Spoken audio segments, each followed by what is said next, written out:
Salutations, c'est Eddy, bienvenue dans la 5e vidéo de cyclojournalisme, donc toujours à Hérouville, dans le Loiret, avec ma fidèle monture. À Hérouville qui est donc en arrière-plan ici. Alors, comme vous pouvez le voir, je suis pas en tenue de cycliste, je suis plutôt en jogging polaire, limite pyjama. Alors la raison c'est que cette introduction est tournée quasiment 3 semaines plus tard. Je n'ai pas pu la faire le jour J. Pourquoi ? Parce qu'il y avait des mauvaises conditions climatiques. C'est-à-dire qu'il y avait énormément de vent qui a tourné, donc je l'ai eu 3/4 du temps défavorable. D'ailleurs, si ça vous intéresse, si vous faites du vélo, du parapente ou des choses comme ça, et que vous voulez éviter les vents, parce que c'est très physique, ça assèche, voire ça peut être dangereux selon les disciplines. Il existe des sites internet qui permettent de voir son comportement, son évolution. Il y avait énormément de vent, mais il faisait aussi très chaud, 35 degrés. Du coup, comme c'était la deuxième fois que j'allais à Auxerre, et que la première fois j'avais pris un parcours en passant par Joigny, qui est beaucoup plus plat, beaucoup plus roulant, et quand les conditions climatiques sont très bonnes, ça permet vraiment de faire des bonnes moyennes. Là, c'était pas le cas. Du coup, j'ai préféré passer par Chuel, Douchy, Charny, Toussy, une route que je connais très bien, donc qui dit très bien pour un cycliste. En fait, c'est en termes de survie, c'est la maîtrise des endroits où on peut se ravitailler, où sont les troquets, les bistrots, mais surtout où sont les arbres fruitiers. Surtout que là, c'est la saison, donc il y a moyen de manger des pommes, des poires, des choses comme ça, pour éviter de tomber en fringales, où sont les points d'eau potables et tout. Mais il y a certaines personnes qui savent pourquoi je connais très bien cette route. Mais par contre, de Toussy à Auxerre, il y a quand même au moins 25 bornes. Et cette route-là, je ne la connaissais pas. Et effectivement, je me doutais qu'elle allait monter et descendre. Tiens, il y en a un, je ne sais pas si vous le voyez là. Lui, le vent de face, il s'en fout. Au contraire, ça l'aide à décoller. Là, ils sont deux. Quel boucan! Et donc c'est vrai que ça arrête pas de monter et descendre. Donc du coup, pour pas arriver en retard au rendez-vous, j'ai pas pris le temps en fait, parce que ça me prend un quart d'heure, 20 minutes, de passer à Beauville pour faire l'intro. Voilà. Et je n'ai pas non plus filmé en revenant, parce qu'il faisait 21h30 passé, et donc il faisait nuit. Et donc les caméras sans éclairage, c'est pas terrible. Voilà. Alors c'est gênant parce que ça faisait quand même plus de 150 bornes, et bon, là, c'est pas trop gênant, mais parce que c'est bien de voir ma tronche avant de partir et en arrivant, parce qu'en fait, on peut bronzer, on peut peler, c'est du pèlerinage, et puis on s'affine, on s'assèche, on durcit, donc physiquement on change, et ça vaut tous les régimes. Mais je ferai l'effort de le faire quand je ferai des plus grands parcours, du 10-12 heures de vélo, des allers-retours sur Orléans ou Paris. Parce qu'en général, je reviendrai le lendemain matin. Donc j'aurai pas de problème d'éclairage. Je ferai le retour de nuit. Et voilà. Et là, physiquement, 250 bornes, on est assez méconnaissable. Pour les gens qui voudraient changer de corps très rapidement, vous savez ce qu'il vous reste à faire. Donc, je suis passé, par un autre trajet qui me permettait d'être abrité du vent et pour maximiser l'ombre aussi. Mais j'ai eu un problème technique à l'arrivée, c'est-à-dire que, en fait, c'est pas le bonhomme qui a lâché, c'est une de mes deux caméras, celle qui fait des angles, que j'utilise pour faire l'angle large, le grand angle. Vu qu'elle était en plein soleil, en fait elle est passée en sécurité température, donc elle s'est coupée. Donc ne vous inquiétez pas si vers 20-25 minutes il y a une incohérence entre les plans de près et de loin. Voilà. Je m'en sers au niveau du montage. Alors le montage permet facilement de mentir, donc je préfère vous le dire. Ça permet de faire des raccords un peu plus propres au niveau des questions-réponses. Alors pourquoi je suis retourné à Auxerre et pourquoi je fais encore une vidéo qui tourne autour du vélo, c'était pas voulu, mais bon. C'est qu'en fait dans la 3e vidéo de cyclojournalisme, j'avais donc rencontré le président de l'association Vélov de Montargis, donc monsieur Sampé Guillaume, qui a comme projet, entre autres, de faire un équivalent, c'est-à-dire de monter quelque chose qui peut ressembler à une maison de vélo ou un café du vélo. Et donc je lui ai proposé d'aller, comment dirais-je, enfin je voulais faire une pierre deux coups parce que la maison du vélo accueillait pour la deuxième fois le Repair Café. Donc ça me permettait aussi d'aller faire un petit coucou à l'équipe, sans les déranger parce qu'ils sont studieux, c'est des bosseurs, d'aller les revoir donc, et de pouvoir relayer des questions que Guillaume aurait éventuellement à demander au gérant donc, de la maison de vélo d'Auxerre. Ceci étant dit, je vous laisse avec l'interview. Et donc on ne se retrouve pas à la fin de la vidéo. Et moi je vous donne rendez-vous dans la 6e vidéo de cyclojournalisme. Ciao. Bonjour. Qui êtes-vous? Laurent Riche. Enchanté. Alors dites-moi où nous sommes. Alors nous sommes à Auxerre. On est au bord du canal du Nivernais. On est sur le Tour de Bourgogne Vélo. Et on est aussi au bord de la rivière Yonne, à Auxerre, en Bourgogne. D'accord, alors je vois une grande bâtisse ici, en fait, qu'est-ce qui s'y passe? Qu'est-ce que c'est? Alors on est sur le site d'un moulin, le moulin des Prés, qui date du XIe siècle, qui était là avant que le canal existe. Le canal c'est 1840 celui-là. Le canal du Nivernais 1840, le moulin des Prés existait depuis le XIe siècle.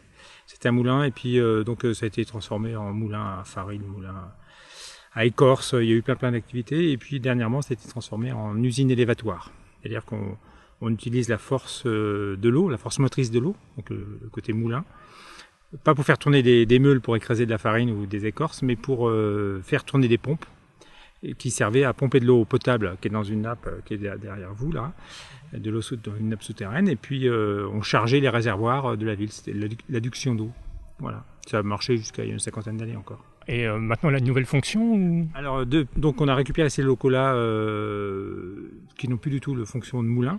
On a détourné, on a gardé la taille des bâtiments. Ce qui nous intéresse, c'est la taille des bâtiments et la localisation. Alors donc, comme je le disais tout à l'heure, on est au bord du canal du Nivernais, au bord de la véloroute. Donc là on sort de chez nous et on est sur la véloroute. Donc il n'y a pas de voiture, on peut attaquer le vélo en sécurité.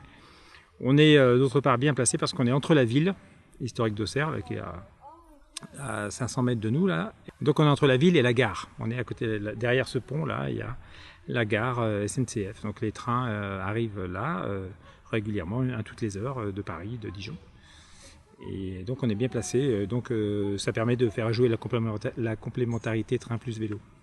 D'accord. Alors donc ici c'est une maison du... C'est la maison du vélo. On l'a baptisée maison du vélo, oui. Et alors quel type de service Alors on est plutôt sur le tourisme, nous. On est donc une location à vocation touristique. Alors on a des gens, on a des locaux qui viennent louer un vélo 1 heure ou 2 heures, principalement, je veux dire, ou des grands-mères ou des grands-parents qui accueillent leurs petits-enfants et puis qui vont faire 1 heure, 2 heures de vélo. Ils n'ont pas de matériel chez eux, donc ils viennent le louer là, ou alors leur matériel n'est pas en état ou pas accessible, donc ou ils veulent pas le charger sur la voiture, donc ils viennent ici louer un vélo pour 2 heures. Ils font une balade, alors soit côté ville, soit côté campagne. Et puis à l'extrême, on a des gens qui viennent louer un vélo pour 15 jours, pour faire tout le tour de Bourgogne à vélo, pour faire 600 km. Donc on a pas mal d'étrangers qui viennent faire ça, des Canadiens, des Suédois, des Norvégiens. On est Auxerre, on est par rapport à Paris, qui est le premier point d'entrée sur le territoire français pour les touristes. On est très bien placé. On est le point d'entrée numéro 1 sur le Tour de Bourgogne à vélo. Et puis Auxerre, une ville qui a quand même une bonne capacité d'hébergement. Il y a tous les types d'hôtels, du camping au gîte d'étape, aux 4 étoiles. C'est une bonne base de départ pour attaquer le Tour de Bourgogne à vélo. Donc on a des locations à l'heure, je dirais, et puis le maximum qu'on fasse, c'est 2 semaines. Voilà, pour des étrangers, 12-13 jours. Et entre les deux, ce qui représente la majorité de notre activité, c'est de la location sur 4 jours, 5 jours, pour faire le canal du Nivernais. Donc on a des gens qui démarrent ici leur périple à vélo, et puis qui laissent les vélos 4 jours, 5 jours plus tard sur la Loire, à Decize ou à Nevers. D'accord, donc votre activité primaire, principale, on va dire, c'est la location. Il y a d'autres services derrière qu'on vous demande, que vous avez dû développer ou... Oui, alors effectivement, je ne vais pas tout développer. L'activité numéro 1, c'est la location de vélos. On entretient nos vélos et puis donc on entretient aussi, on assiste les gens qui sont en voyage à vélo. On a des gens qui, pas tous les jours, mais plusieurs fois par semaine, on a des gens qui sont en voyage à vélo, qui sont avec des vélos chargés, qui ont des problèmes. Alors ils ont des problèmes avec leur sacoche, ils ont des problèmes avec avec leurs chaînes, avec leurs béquilles, avec voilà, ils ont des petits problèmes qu'on rencontre quand on est en voyage. Alors c'est les problèmes. Donc les gens, ça fait 3-4 jours qu'ils sont en panne. Alors quand on a cassé ses béquilles, c'est pas dramatique, ça n'empêche pas de rouler, mais quand on trouve un endroit pour la réparer, on est content de pouvoir le faire. Donc voilà, nous, en étant à l'entrée ou à la sortie du canal du Nivernais, on est un point stratégique pour ce genre de service, quoi. On est une sorte de, pas plaque tournante, mais on a un point. C'est un point d'entrée, quoi. C'est une base, c'est un camp de départ, quoi. Du coup, s'il y a des étrangers, j'imagine que vous devez parler une langue étrangère pour pouvoir faire ce métier ou... Oui. Anglais nécessaire? Oui, moi je parle anglais, mais voilà, j'ai des employés j'ai une employée qui parle anglais, l'autre qui parle pas, mais effectivement, si on parle la langue, c'est mieux pour échanger. Pour la mécanique, c'est pas indispensable de parler la langue, hein. Les gens, ils vous montrent leur béquille, on voit bien qu'elle est cassée, on leur dit combien ça coûte et ils comprennent vite, on leur écrit sur un papier. Donc l'anglais, effectivement, c'est indispensable, c'est pas indispensable, c'est très très apprécié pour travailler dans le tourisme à vélo. C'est pas indispensable pour la mécanique, quoi. Alors pour faire tourner une maison du vélo, bien que vous m'avez dit que vous étiez un petit peu particulier parce que vous êtes une entreprise et la plupart des maisons du vélo sont des associations, vous m'avez dit. Oui, mais maison du vélo, c'est pas un terme c'est pas un cahier des charges. Il n'y a pas de le fait de choisir le nom maison du vélo, ça engage pas à comment dire, un éventail de prestations cataloguées. Voilà, nous on gère déjà la maison des randonneurs à Auxerre, donc on a la maison du vélo. En fonction des personnes, du profil des personnes qui s'en occupent, et en fonction du contexte local. Si on est à Lyon, par exemple, où il y a une forte population étudiante et une ville relativement plate à la confluence entre le Rhône et la Saône, on va pas avoir les mêmes demandes que sur une ville comme Auxerre où il y a 36 000 habitants, une vie étudiante pas très intense. Tous les étudiants, ils se déplacent en voiture ici parce que on circule bien en ville. L'IUT et puis l'école d'ingénieurs par apprentissage là sont à l'extérieur de la ville, donc puis il y a des parkings, donc les étudiants ils vont en voiture. Le vélo est vraiment pas indispensable. Il y a quelques étudiants qui se déplacent à vélo, mais c'est plus un choix personnel qu'un côté pratique ou indispensable. Alors donc si on a une maison du vélo à Lyon et une maison du vélo à Auxerre, forcément elle n'a pas la même dimension, elle n'a pas les... Oh, attention le parasol.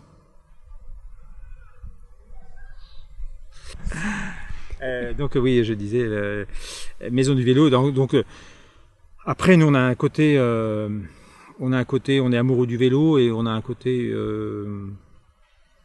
sauvegarde, comment dire. Tout le monde ne connaît pas l'histoire du vélo. Le vélo, ça date de 1900. L'invention de la pédale, c'est 1857, 1860, par un dénommé Michaud de Bar-le-Duc. C'est une invention française. Ça, c'était vraiment le prémisse du vélo. Alors, la drésienne, 1820, la pédale, 1857, 1860. Et puis, après le vélo normal avec deux roues, le vélo comme on le connaît maintenant, hein, deux roues égales, une chaîne des pédales, ça c'est 1900. Et après, je dirais qu'il n'y a pas eu beaucoup jusqu'à l'avènement du VTT, du mountain bike, dans les années 1970-1980. Le vélo n'a pas beaucoup évolué, quoi. Le mountain bike a amené plein de choses, des vitesses indexées, des freins à disque, et puis maintenant le côté électrique. Mais alors, le vélo, c'est une invention récente, un peu plus de 100 ans, plus récent que le canal. Le canal, tout à l'heure, je vous disais, c'est 1840. Le canal, et donc, le vélo est arrivé après le canal. C'est incroyable. Il y a plein de choses. Même la voiture est arrivée avant le vélo. L'avion, on a commencé à voler dans les mêmes époques, quoi. Pourtant, ça paraît bien plus compliqué de voler que de faire un vélo. Mais en fait, le vélo, il n'y a pas une si grosse antériorité que ça, pas du tout. Est-ce que c'est dû au revêtement qu'il nécessitait au début non, qui l'a retardé par rapport aux autres inventions? Non, c'est pas le revêtement. Le revêtement, il est venu. Sur la route en 1910. Le bitume, c'est 1910, et c'était pour coller la poussière au sol. C'était pas du tout parce que comme les voitures commençaient à aller vite. Quand je dis vite, c'est 22 km/h. ça décollait de la poussière. Et donc, c'était désagréable. Donc, la première raison pour laquelle on a mis du goudron on a collé les cailloux sur la route avec du goudron, avec du bitume, c'est 1910 et c'est uniquement pour la raison, je dirais, de propreté. Mais c'est pas de raison de sécurité ou de confort ou de choses comme ça. Le confort, on ne pensait pas qu'un jour on pourrait rouler sur des billards dans des voitures mieux assises que dans son salon, quoi. On pensait pas à ça. Donc je pense pas que le vélo se soit développé avec l'avènement de pistes de roulement confortables. Je pense que c'est un ensemble de choses. La machine à vapeur était venue quelques dizaines d'années plus tôt. C'est la révolution industrielle, c'est un tas de nouveaux métiers qui se mettent en route en même temps. On peut le travail du fer. Alors, on n'est pas à l'âge du fer, hein, loin de là, mais le travail du fer. On a des maréchaux ferrants dans tous les villages qui réparent les fers des chevaux, mais aussi les cerclages des roues, mais aussi les socs des charrues, mais aussi les ferrures des portes. Enfin, ils savent manier la ferraille et ils font tout ce ils sont pas spécialisés. Et il y a pas on est encore loin de la mondialisation et des transports, donc les gens ils trouvent leurs clients sur place et donc ils choisissent leur métier en fonction, leur spécialité en fonction de la demande locale. Il n'y a pas de transport. Vous n'allez pas faire réparer votre charrue à 50 km. Vous faites réparer votre charrue dans votre village ou dans le village d'à côté.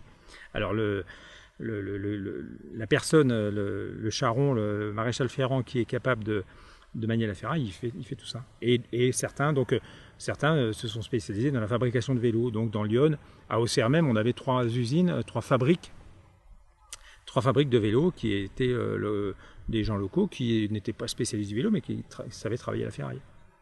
Voilà et alors donc dans notre maison là on stocke on sauve quelques spécimens de vélos anciens qui ont été fabriqués dans le coin. Alors la marque la plus répandue c'est Hygina qui a été fabriquée à Aiglenny, un village à côté, mais à Toussy aussi et puis aussi à Auxerre. Donc c'est une histoire récente. Tous les jours il y a des vélos qui partent. Alors c'est pas des chefs-d'œuvre, mais des vélos historiques, si vous voulez, qui partent à la déchetterie, qui sont détruits comme ça, quoi. C'est dommage. Alors, donc on lutte un peu contre ça. Voilà, c'est un peu la nostalgie, c'est un peu idiot, mais voilà, quoi.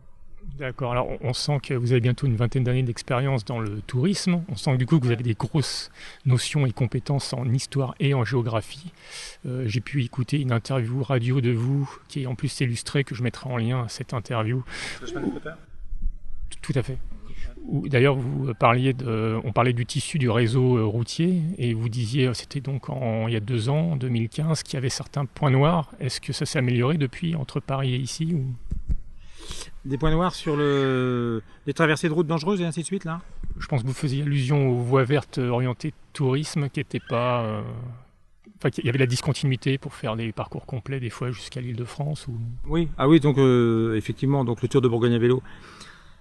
Le problème, le tourisme en France est géré au niveau régional. Et alors donc, c'est la région Bourgogne, maintenant Bourgogne-Franche-Comté, qui pilote les projets. Et alors donc, ils ont piloté des projets à l'échelle de leur zone de compétence. Et donc, ils s'arrêtent à la frontière. On était à une époque, le Tour de Bourgogne à vélo a commencé la première pierre du Tour de Bourgogne à vélo était posée en 97 entre Givry et Cluny, en Saône-et-Loire.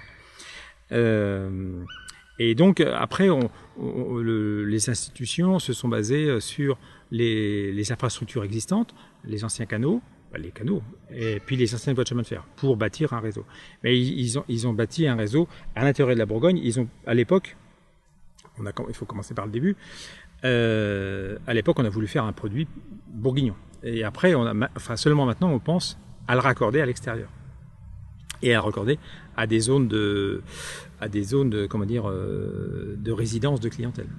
Voilà. Alors effectivement, donc dans cette interview là, c'est une interview sur Radio Flotteur, je pense, une radio de Clamecy qui est la capitale du flottage, où alors je leur parlais de l'opportunité de créer une liaison entre le Tour de Bourgogne à vélo et la région parisienne.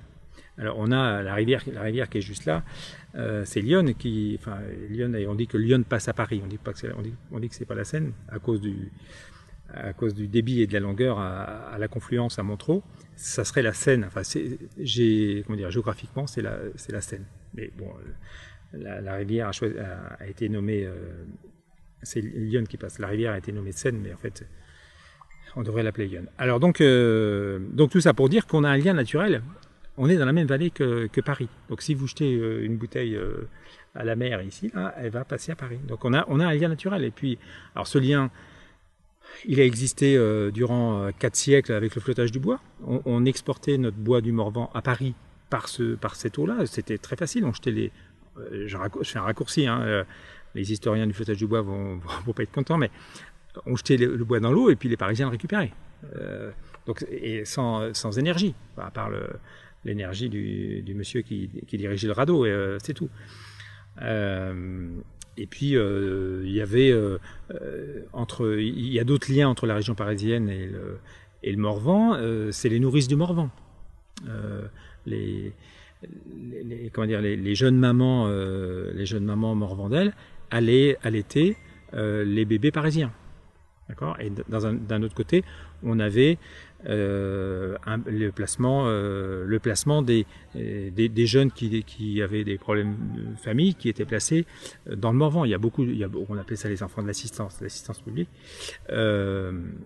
Donc il y a des liens très très serrés, historiques, liés à cette continuité géographique, sans aucun doute. La rivière, c'est quelque chose. Alors donc, maintenant, 2017, Paris, c'est 12 millions d'habitants. On dit qu'en France, on a 80 ou 100 millions de visiteurs par an. 1 sur 2 rentre sur le territoire français à Paris, soit en TGV, soit en Thalys, soit en Eurostar, soit en avion. Donc et après, donc ils sont à 2 pas de chez nous, quoi. Donc ça me semble important stratégiquement de faire une liaison entre la Bourgogne, entre le Tour de Bourgogne à vélo, et la Bourgogne a une notoriété internationale.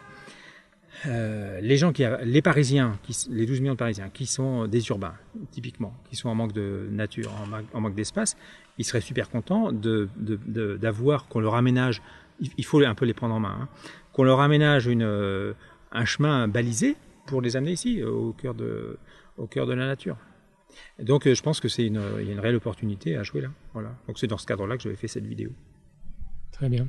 Alors, pour revenir un peu à la maison du vélo, c'est quelque chose de saisonnier? Vous êtes ouvert toute l'année? Comment ça se passe? Alors, c'est forcément saisonnier. C'est forcément à cause de la météo. Voilà, c'est forcément saisonnier. Alors, par contre, on est quand même, on habite sur place et on est ouvert toute l'année avec des modalités différentes. Alors, on organise, il y a des entreprises qui font des séminaires, des choses comme ça, donc ça se passe en semaine, ça dure des fois une demi-journée, des fois 2 jours. On a des belles journées d'hiver où des gens veulent quand même faire du vélo, donc sur réservation, s'ils nous appellent, s'ils nous envoient un email, on répond, et puis on peut pratiquer l'activité toute l'année. C'est vrai que l'été, on s'astreint, l'été on est ouvert, les gens ils débarquent, ils n'ont pas choisi ce qu'ils allaient faire, mais ils vont manger une glace, ils vont faire du vélo, ils vont faire du pédalo, de la barque électrique, ils vont faire tout ça. Donc on a un fonctionnement de Pâques à la Toussaint comme ça, ouvert, et puis après on a un fonctionnement plus restreint, calé sur les week-ends et les vacances scolaires hors saison, quoi. Voilà. Et au niveau personnel, ça nécessite combien de personnes pour faire tourner On est 3,5, on est 2,5. Ouais. On est 2,5 entre la mécanique, les accueils, on est 2,5. Vous prenez des stagiaires, des jeunes ou... On étudie toutes les candidatures des gens qui se proposent, quoi. Voilà, c'est pas sorcier, faut aimer ça, faut connaître un peu le vélo aussi. On est un peu débrouillard. Il y a des gens qui sont plus doués en mécanique, d'autres qui sont plus doués en accueil, d'autres. Donc, on accepte. On accepte tout le monde. Ouais. Mais on a des gens qui sont formés, qui reviennent tous les ans. On a une équipe permanente. Mais ça c'est amené à évoluer en fonction des activités qu'on va créer. On a la chance. Moi, je suis quelqu'un issu du monde du vélo, et le fait d'être installé ici au bord de l'eau, il n'y a pas uniquement la véloroute, il y a aussi plein de choses à faire dans l'eau. Donc, je vous parlais de pédalo et de barque électrique. pourquoi pas des paddleboats, pourquoi pas des choses comme ça. Il y a des choses à inventer. Donc au fur et à mesure des activités qu'on va ajouter, qu'on va tester ici, on va voir si on ajoutera le personnel qu'il faut, quoi. Et pour vous, donc, souvent quand on parle du vélo, on pense au macadam, au vélo avec des roues, mais c'est vrai qu'il y a le pédalo. Pour vous, une maison du vélo, c'est vraiment indispensable que ce soit au bord des... Ah non. Non. Les maisons du vélo, ça peut être n'importe où. Ce qui est important pour une maison du vélo, à mon avis, c'est que ça soit proche.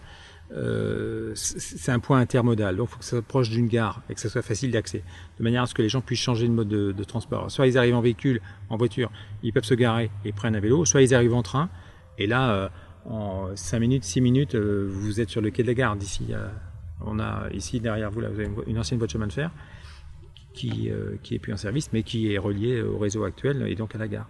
Donc non, pour moi, le critère numéro 1 de la maison du vélo, c'est le côté intermodalité. Donc proche d'une route, proche d'une gare.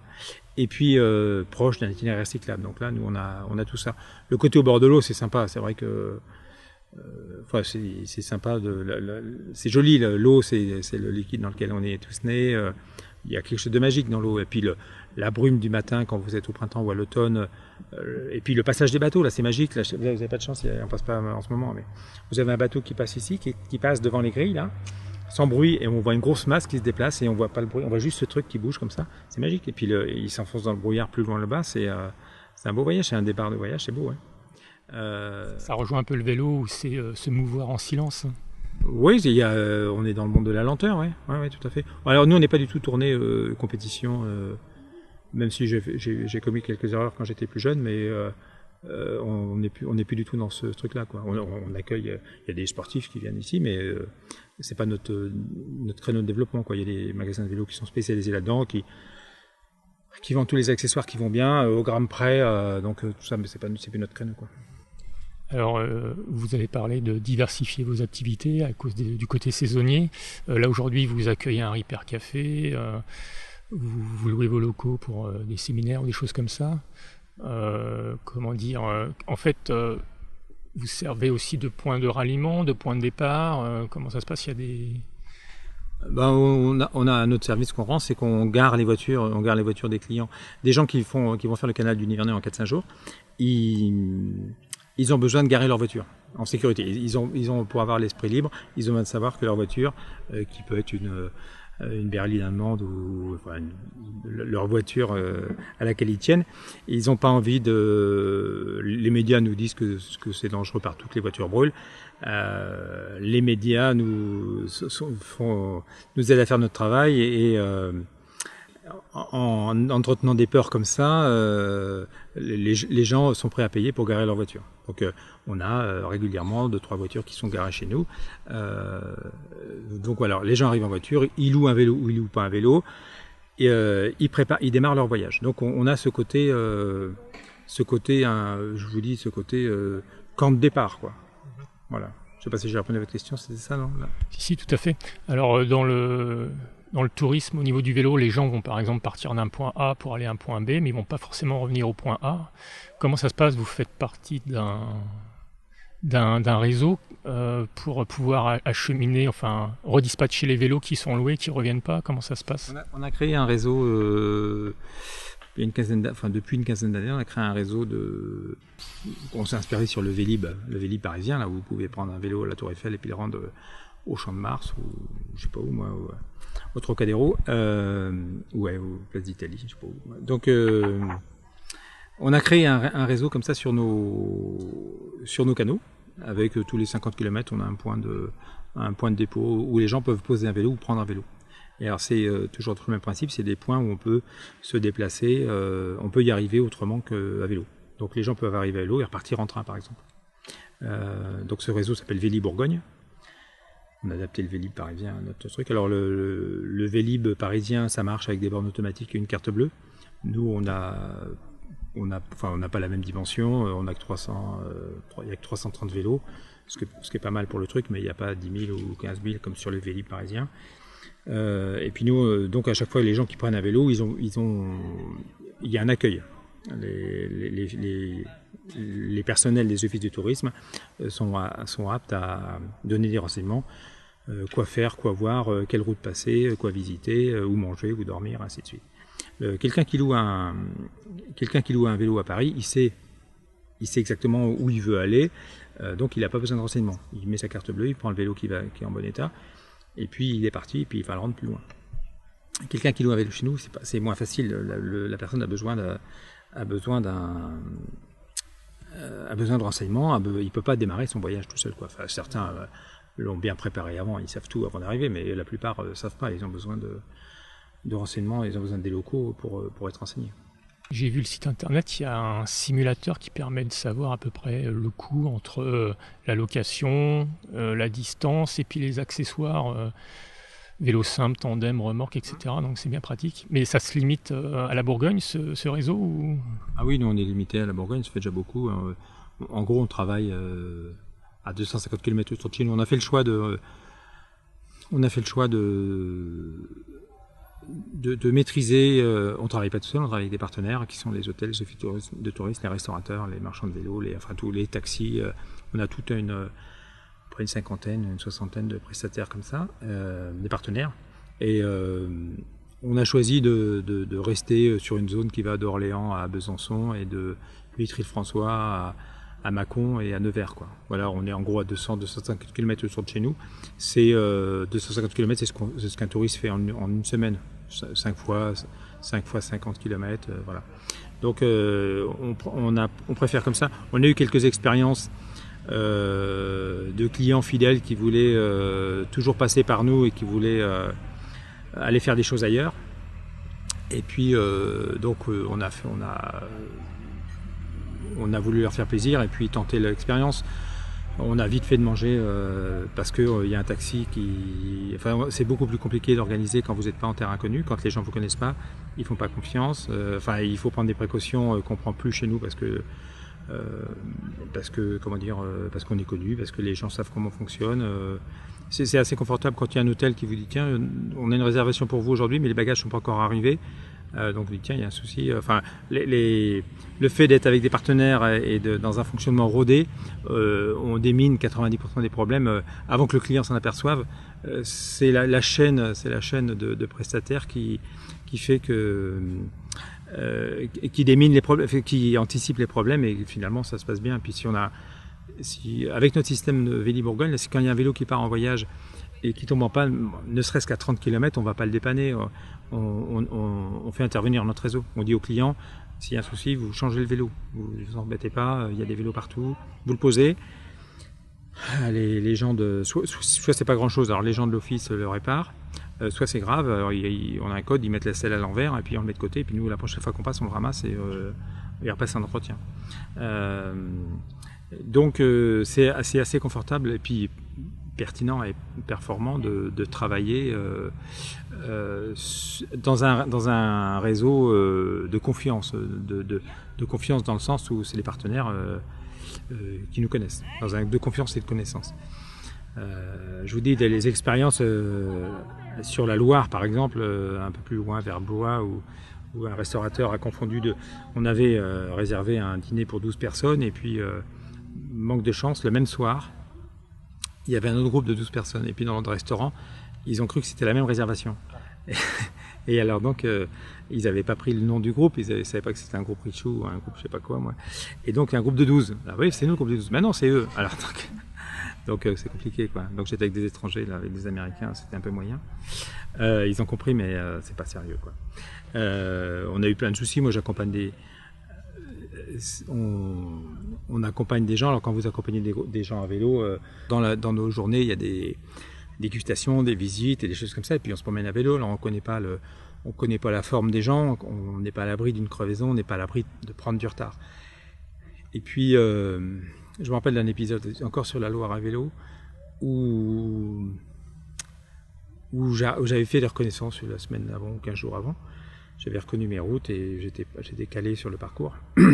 Et manque de bol, j'arrive au milieu de la campagne et il y avait des engins, ils étaient en train de refaire la route. Et donc, route barrée et des engins, c'était pas possible de passer dans les champs. Et voilà. Donc, si ça avait été chez moi, dans une zone que je connais bien, j'aurais même pas sorti la carte. J'aurais pu contourner. Connaissant le territoire, on anticipe complètement. Mais là, c'était pas possible. Il faut ressortir la carte, refaire un itinéraire. Forcément, ça nous met en retard. Et après, donc, vous êtes attendu chez un prestataire. Enfin, le vigneron vous attend, et puis le vigneron ou le site vous attend. Vous avez un rendez-vous avec lui, et puis vous n'aurez pas rendez-vous. Enfin, ça complique tout, parce que lui, derrière, il a autre chose. Et, enfin, donc, c'est vite... ces quelques expériences-là m'ont découragé d'aller organiser loin de chez moi sur une zone sur laquelle on n'était pas, en connaissance et en confiance. Voilà, et donc on a vite fait, avec ces choses-là, de perdre tout l'argent, toute la marge qu'on a fait, on a vite fait de la perdre. Donc voilà. Alors quand on est tout seul, ça va. Quand on est des employés, c'est un peu plus compliqué. D'où l'importance de rester à une échelle plus ou moins locale ou régionale où il y a de la maîtrise. Oui, c'est notre choix de rester sur une échelle où on maîtrise les choses, on maîtrise gagner de l'argent. Gagner de l'argent, comment dire. Un des meilleurs moyens de gagner de l'argent, c'est d'éviter d'en perdre inutilement, quoi. Parce que là, on a vite fait, je vous dis, quand vous faites intervenir des taxis pour vous dépanner parce qu'ils sont en course de nuit, tout ça, vous mangez, ça a vite fait de vous coûter 150 €. Si vous mettez un taxi qui vous ramène à un vélo ou qui des bagages perdus, des choses comme ça, c'est une galère complète, quoi. Et maintenant, on n'a plus ça. On a des tas de parades, des tas de choses qui nous permettent d'anticiper ces problèmes. On n'a plus ça. On n'a plus ça. Puis bon, il y a plein de détails. Enfin, notre métier, c'est que des détails, mais c'est détails plus détails plus détails qui fait qu'au final, les gens sont contents. Et, c'est que des bricoles, mais il faut le savoir, il faut anticiper, voilà, mais on met plus des gens dans le train le soir. Enfin, on met de moins en moins de gens dans le train, mais les gens on les met dans le train le matin. Quand on a besoin d'un aller-retour en train, enfin d'un aller en train et un retour à vélo, on met les gens dans le train le matin. Parce que quand vous mettez des gens, quand vous leur dites vous avez un train en fin de journée, vous dites aux gens vous avez un train de 17 h à tel endroit, soit les gens ils le train parce qu'ils sont trop. Donc après vous êtes roulés parce que les gens ils sont à 50 bornes et puis il faut aller chercher. Soit les gens ils sont trop, ils ont peur de louper le train, donc ils se mettent la pression toute la journée, ils mangent vite et puis ils maîtrisent pas la route et puis ils sont pas à l'abri d'avoir une crevaison, un truc comme ça, donc ils vont arriver 2 heures à la gare avant et puis ils vont poireauter, donc ils vont passer leurs vacances à attendre un train à la gare, quoi. Donc c'est moyen. Donc on met le transport le matin, on accueille les gens à 9 h et puis on les met dans le train à 9 h 20 et puis enfin je vous dis des horaires au pif, mais et puis après, les gens, une fois qu'ils ont fait leurs 3 quarts d'heure de train, ils sont à pied d'œuvre, ils font du vélo, et après, c'est les vacances. Il n'y a plus de contraintes. Donc, enfin, là, je vais te prendre un exemple comme ça au hasard, mais c'est le genre de détails qui font que ça facilite la vie et qu'on on se crée pas des contraintes inutiles, quoi. Inutiles pour nous, inutiles pour le client. Voilà. Et les clients acceptent ils apprécient d'être relax, de pas avoir l'esprit. Ils n'ont plus rien à penser. Enfin, ils sont en vacances, quoi. Bien sûr, il ne faut pas que ça tourne au cauchemar. Oui, c'est ça. On travaille en sous-traitance avec d'autres agences là, qui font des trucs, c'est des cauchemars. Alors nous, on est content parce qu'on les dépanne. On est content. On intervient, nous, on est les sauveurs, on est les pompiers. C'est pas nous qui avons créé le problème. Alors nous, on arrive pour dépanner.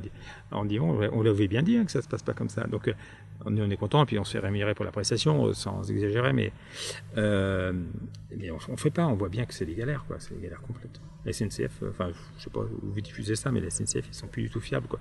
Moi, quand j'ai commencé mon travail, je faisais la pub il y a 15 ans, quand j'ai commencé dans le tourisme à vélo. Pour moi, le train, c'était génial, et c'était la complémentarité train plus vélo, c'était fantastique. C'est de la liberté. Vous avez pas de bagnole à garer, vous montez dans le train, il vous pose un endroit, à 1 minute, 2 minutes près, vous savez quand vous allez arriver, vous savez quand il part. Et puis, vous êtes votre vélo, votre valise et votre petit sac. Et c'est nickel, le voyage commence, quoi. Vous n'avez pas de parking, vous n'avez pas à revenir au point de départ, où vous êtes en liberté, en légèreté, quoi. Alors, on a eu pas mal de galères avec la SNCF durant ces 3, 4, 5 dernières années. Maintenant, on met plus du tout, on base plus du tout nos séjours sur la SNCF, quoi. On met des navettes privées, des taxis, des bus, et on met plus du tout de. C'est galère, hein, c'est vraiment. Ça me gêne de dire ça, mais c'est la réalité, on fait plus, quoi. Voilà. Très bien, je vous remercie. Est-ce que vous voulez nous faire un tour de vos locaux un petit peu Alors là, donc, on est devant la maison du vélo. Là, on est au bord du canal du Nivernais. Alors vous voyez ici des bateaux là, qui ont dû démarrer leur séjour ce matin ou hier à Migène, et puis qui font leur première étape après 25 km de navigation. Ils font leur première étape à Auxerre, ils se garent là, ils sont à l'ombre, à peu près au calme. Aujourd'hui j'entends les tronçonneuses là, mais ça c'est juste un chantier de la journée, mais sinon c'est un endroit super calme, il n'y a pas de voiture.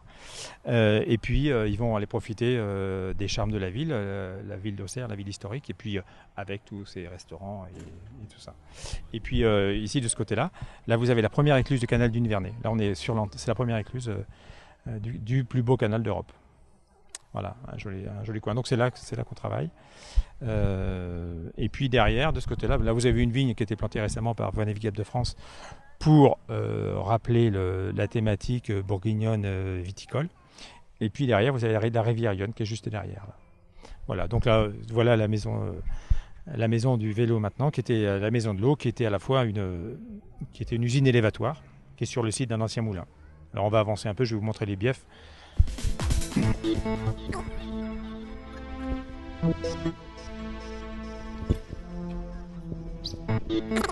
Donc là c'est un petit coin d'accueil, le canal.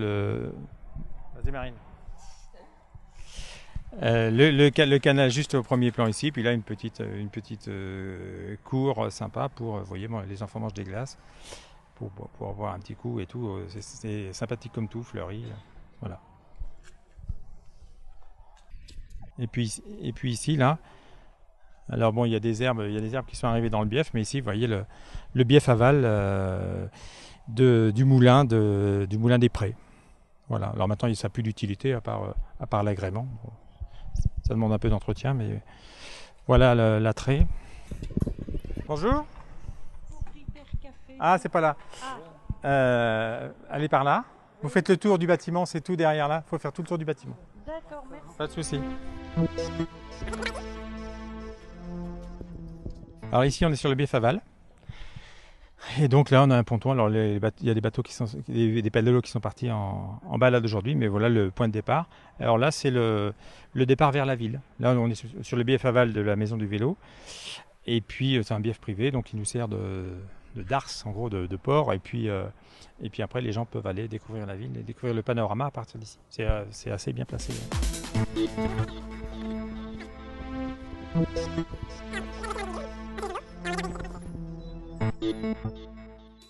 Donc ici, dans l'ancienne, donc maintenant la maison du vélo, mais c'est l'ancienne salle des pompes. Vous voyez ici deux pompes d'eau monumentale, qui étaient les pompes qui pompaient l'eau. Ouais. Voilà. Donc il y en avait 3, il en reste plus que 2. Ça marche plus, c'est une déco un peu encombrante, mais c'est très intéressant. Enfin, les Anglais sont friands de ce genre de patrimoine.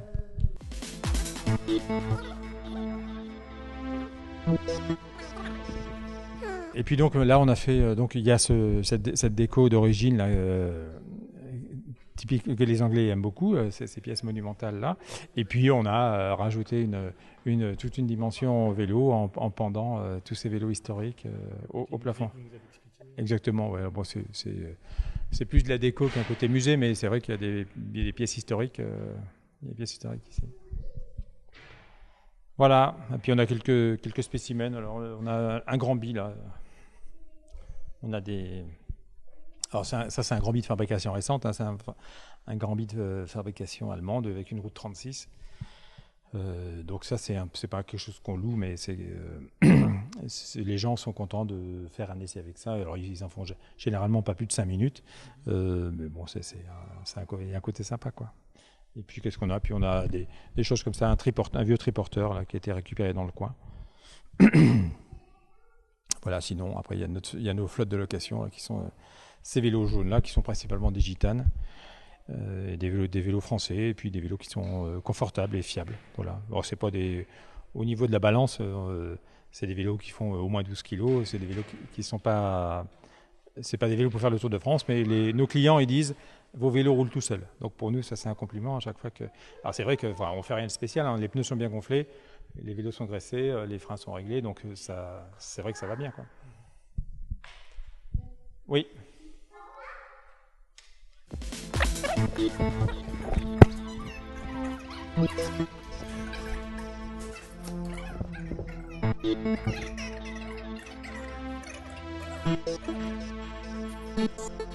Oui, j'ai vu sur internet, vous faisiez un peu des tutos mécaniques, des choses comme ça. Alors ça c'est pour nos vélistations, c'est pour les filles pour les filles des offices de tourisme qui louent nos vélos, monter une carriole, monter un siège bébé, enfin ce genre de truc quoi. Alors, donc, on faisait ça au début parce que maintenant on a tout fait, on a fait monter un siège, démonter la roue avant, remonter la roue avant, accrocher une carriole, on a fait tous ces trucs là. Puis maintenant qu'elles ont vu une fois, il y en a une qui nous a appelé il y a 2-3 jours, là, je vais rebalancer la vidéo. Amigène, elle avait une carriole, elle ne savait pas la monter. Voilà, donc on a fait ça à usage interne. Alors effectivement, c'est des vidéos publiques, mais c'est à usage interne. Il faut nous demander comment allumer les lumières sur les vélos, des bricoles. Alors, quand on est à distance, c'est compliqué. Voilà, non, un mot de conclusion, qu'est-ce que je veux dire? Faut essayer, quoi. Faut venir, faut essayer, faut tenter le voyage à vélo. Pour moi, le voyage à vélo, moi, j'ai voyagé à moto, à pied, en voiture, en train. J'ai voyagé par tous les moyens possibles, à part peut-être, à part l'avion. Enfin, si, j'ai voyagé en avion, mais j'ai voyagé en canoë, kayak aussi, en itinérance. Non, pour moi le vélo c'est le meilleur truc. Enfin, pour moi le vélo le vélo traditionnel, pas le vélo électrique. Le vélo traditionnel pour moi c'est un bon moyen de voyager à vélo. C'est un bon moyen de voyage, c'est un bon moyen de découvrir un territoire. C'est de la liberté. Il n'y a pas de contraintes mécaniques. Il n'y a pas de contraintes de parking ou de choses comme ça. Quand on voyage à vélo. Quand on voyage à vélo, si on maîtrise un peu qu'on connaît un petit peu le matériel et qu'on maîtrise un peu des rudiments de mécanique, on n'est jamais en panne. Donc, quand on a un vélo en bon état, non, pour moi, le voyage à vélo, c'est c'est le meilleur moyen de voyager. Quand vous voyez un paysage, quand vous êtes en voiture, vous dites ah château, je m'arrêterai bien. Alors vous regardez, vous pouvez vous garer et puis vous regardez derrière s'il n'y a pas quelqu'un qui pousse, qui veut vous doubler. Et puis après, il n'y a pas de place. Et puis donc, il s'est passé à 500 mètres parce que vous n'avez pas trouvé de place. Et puis finalement, vous arrêtez pas parce que vous ne pouvez pas vous arrêter. Quand vous êtes à vélo, vous voyez un truc super chouette, vous serrez les freins, en 3 mètres, vous êtes arrêté. Vous posez le vélo dans la banquette et puis vous faites votre photo, vous arrêtez. Enfin, on a un contact avec le territoire bien plus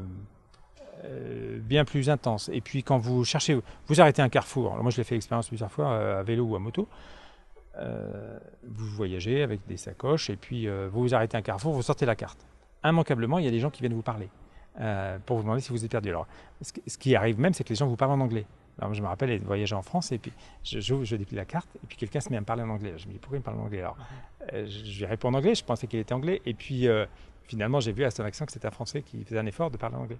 Donc on a parlé en français. Et donc leur réflexe, c'était de voir uniquement des étrangers qui se promènent à vélo comme ça.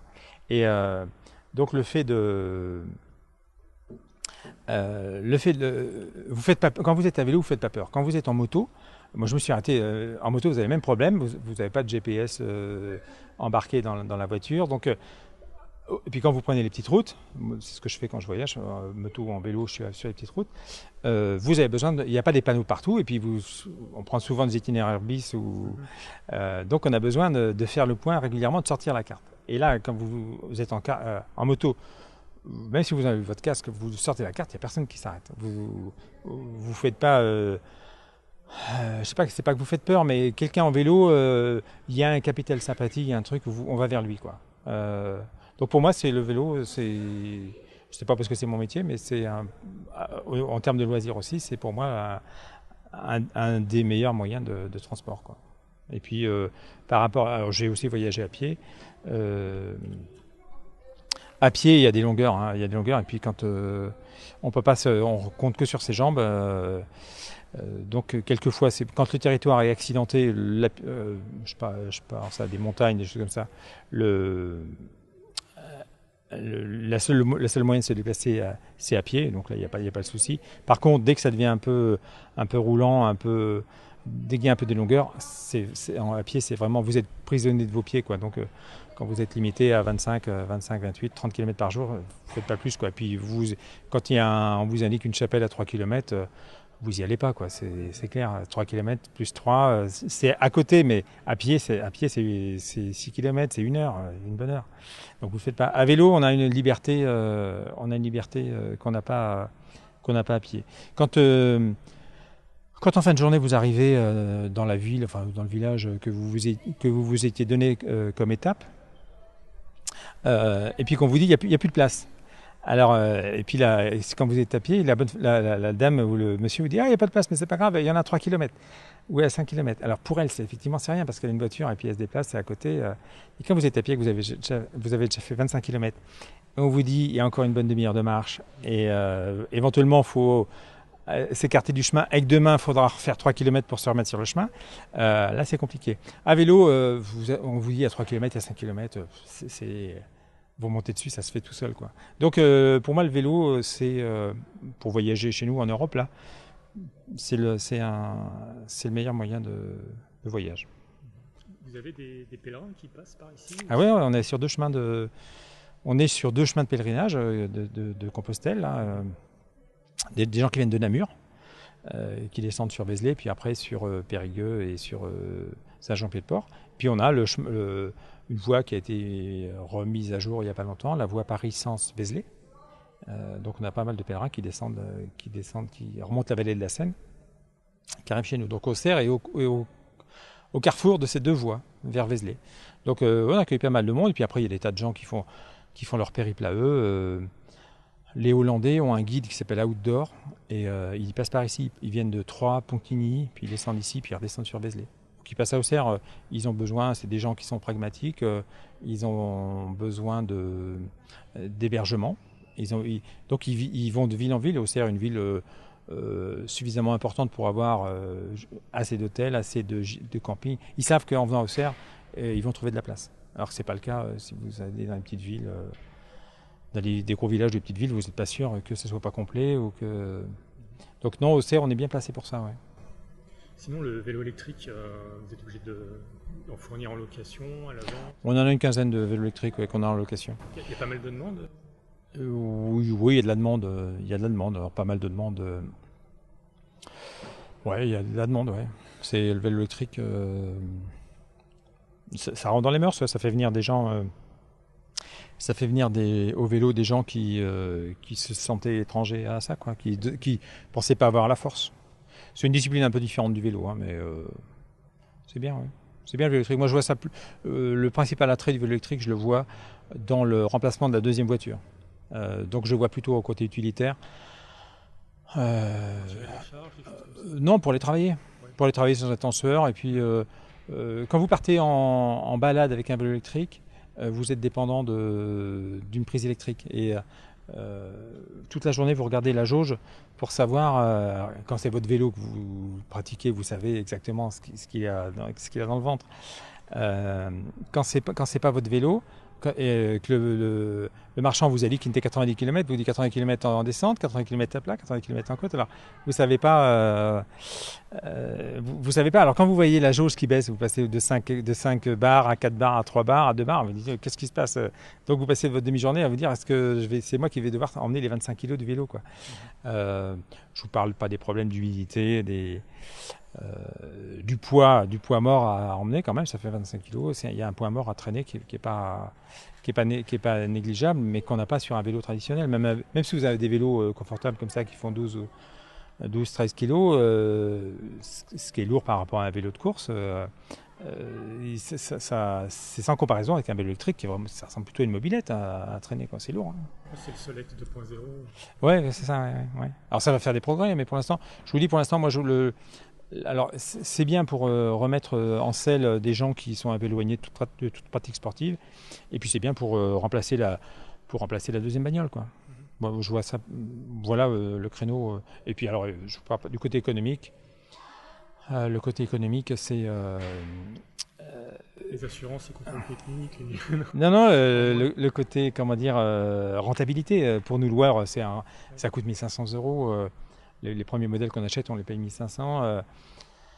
On ne peut pas rentabiliser ça, quoi. Notre modèle, nous, c'est de les acheter au printemps, puis de les vendre, on les achète neufs, et puis on a une remise revendeur, et puis on les revend à l'automne, quoi. Donc il y en a qui ont 50 km, il y en a qui vont avoir 1500, 2000 km sur la saison, puis on les vend à l'automne sans perdre trop d'argent dessus, quoi. Donc c'est le seul modèle économique qu'on ait trouvé pour rentabiliser, pour pouvoir proposer à la location des vélos électriques sans...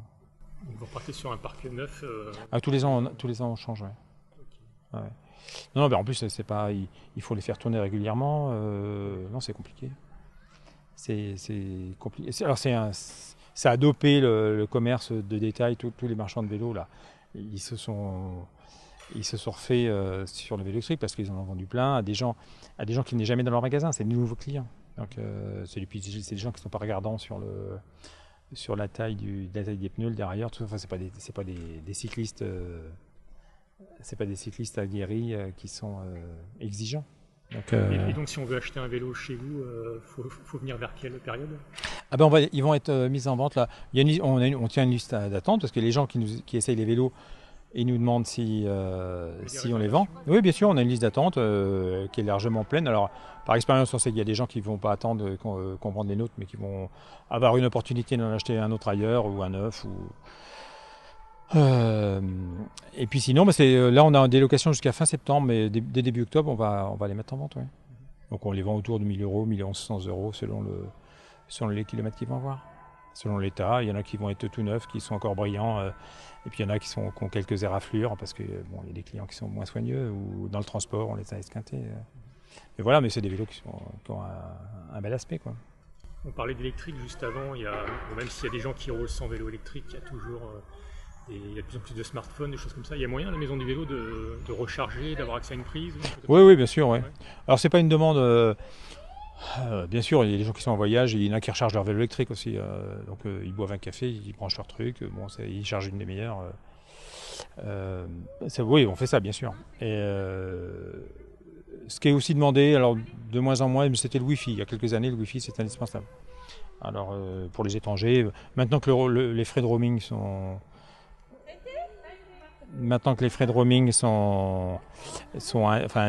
la surtaxation du roaming est interdite maintenant. Les gens vont pouvoir utiliser leur forfait étranger sans surcoût, ce qui n'était pas le cas il y a encore 6 mois. Donc les gens ils se connectent en 4G. On est en ville ici, une connexion 4G, mais on offre le Wi-Fi. Le Wi-Fi est gratuit et puis les gens, voilà, ça fait partie des choses. Là, on a une ancienne génération, on a la borne d'info du canal du Nivernais. Cette borne-là, qui est un ordinateur connecté sur la base de données départementale, qui n'est plus consultée. Les gens, ils ont leur smartphone dans la poche. Ça, on va la démonter parce que ça ne sert plus à rien. Ça a été utilisé au début, il y a 3 ans, 4 ans, 5 ans. Les gens, ils trouvaient ça bien de pouvoir se connecter sur un ordinateur sans... mais c'est fini maintenant. Le smartphone, tout le monde a un smartphone dans la poche. Alors, voilà. Il n'y a plus qu'à attendre les pistes cyclables photovoltaïques pour recharger. Oui, avec un système d'induction qui recharge directement le vélo. Ouais. Je sais pas vers quoi ça va se... Je sais pas comment va évoluer le vélo. Mais le vélo électrique, c'est une nouvelle demande. C'est un peu différent de ce... Ouais. Le dernier hybride, c'est le cyclocross, je crois. Le gravel bike, c'est ça ? C'est des vélos de cyclocross. C'est des gens qui voyagent avec des vélos de cyclocross. Ouais. Et ils ont ils sont en autonomie, mais autonomie light, ils n'ont pas de tente. Et vu qu'ils ont des cyclocross, des gravel bikes, ça s'appelle. Mais ça a vraiment l'allure d'un... C'est un cintre, c'est des petits pneus, 28, jusqu'à 30, mais pas beaucoup plus. Des cadres acier, pas suspendus. Et des freins à disque souvent, et ils peuvent pas emmener beaucoup de bagages. Donc ils ont des espèces de tubes étanches, type kayak là, et puis ils collent ça sous un porte-bagages qui est derrière la selle, et puis ils en collent un dans le cadre. Et ils ont tout leur, puis peut-être un sur le guidon, ils ont tout leur matériel qui est là comme ça. Gravel bike, alors il y a des gens qui font ça. Alors eux c'est des gens qui roulent, ils font au moins 100 km par jour dans les chemins. Alors pas du sentier technique, mais des chemins agricoles, des choses comme ça. Ils traversent la France, ils font la méridienne verte. Là, il y a un truc, comment ça s'appelait, la French Divide, là, ils sont partis du nord de la France, et ils sont venus ici en 2-3 étapes, puis ils descendent plus bas. Voilà. Alors ils prennent des bouts de canaux, mais ils prennent pas mal de chemins. Ils prennent des chemins, quoi. C'est costaud, hein. Puis le vélo par lui-même, il est performant, mais il n'est pas hyper confortable, donc il faut être. C'est pas pour les premiers venus, quoi, hein. C'est pour des gens qui pratiquent, hein. Voilà, ça c'est la dernière mode, le gravel bike. Ouais. Et on n'est pas tellement impacté nous par ça. Je vous remercie. Eh ben, bienvenue et bon retour.